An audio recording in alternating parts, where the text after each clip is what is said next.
Pack your things and get the hell out of here! Napakawalang iya mo, Jenna! Na dahil sa'yo nagkasira kami ng papa, sinusumpa ko, gaganti ako! Kung buhay sana si Philip, siguradong bahagi rin siya ng paghahanda ng kasal ng kanyang kaisa-isang anak. Lolo, hindi lang ho ang tatay. Kung nabubuhay lang ho si inay, sana kasama siya sa okasyon nito. Alam mo, minsan na ako nagtagumpay na mapalayas ko na ng nanay ni Jenna. Kaya ko rin gawin yun sa anak mo.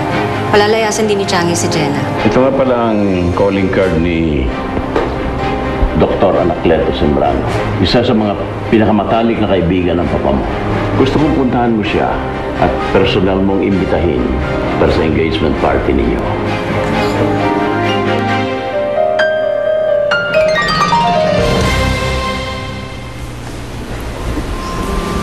Naku, miss, pasensya ka na ha. Ganyan talaga siya eh. Tinatawag niyang anak lahat ng mga bisita. Sorry ha. Halika na, doon na tayo sa labas.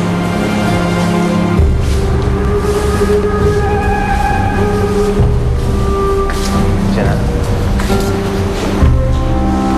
Dr. Sembrano, my fiancée, si Jenna.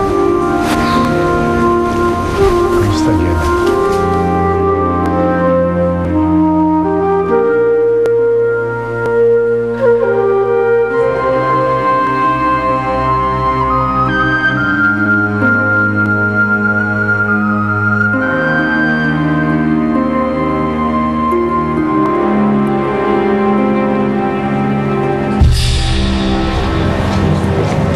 Mahal na mahal talaga kita. Gaano mo ba ako kamahal? Sobra, mga 100%. Talaga? Oo, promise. Sana nga.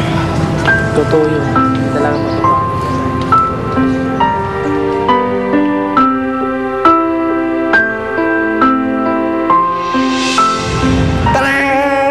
Ano ba? Ano mas gusto mo? Ito. Pareho lang. Ang arte mo, yan na lang. O, pipiliin mo ako. Pareho lang naman. Ako rin pumili. Ito mo na. Ako gumawa niya. Ako yung scoop. Sarap. Ba't nang ganyan tumingin? Kasi, love kita. Hindi. Mahal kita. Hindi, mas love kita. Hindi, mas mahal kita. Hindi, mas mahal kita. Mas mahal kita. Mas mahal nga kita. Mas mahal kita!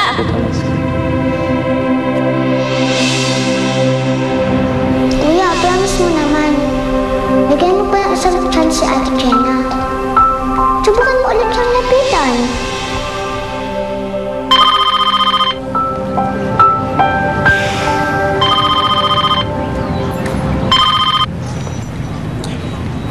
Coach Ferdy?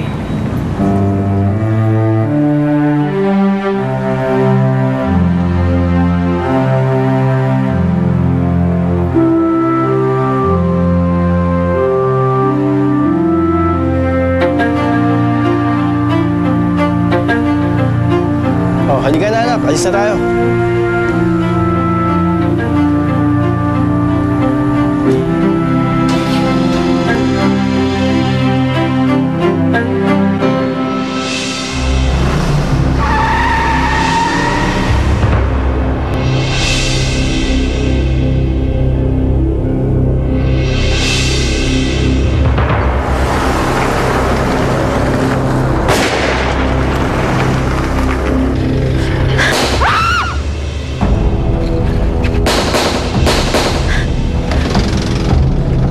Pare, sumabog yung gulong natin.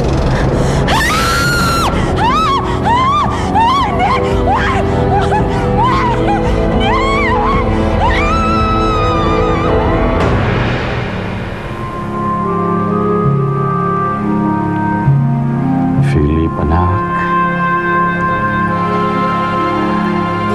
Inilalagay ko na sa maayos si Jenny.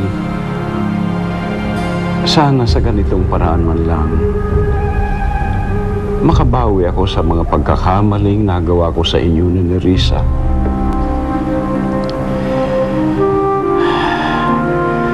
Pinagsisisihan ko na ang lahat na atraso ko sa inyo. Philip, pinagsisisihan ko lahat ng iyon.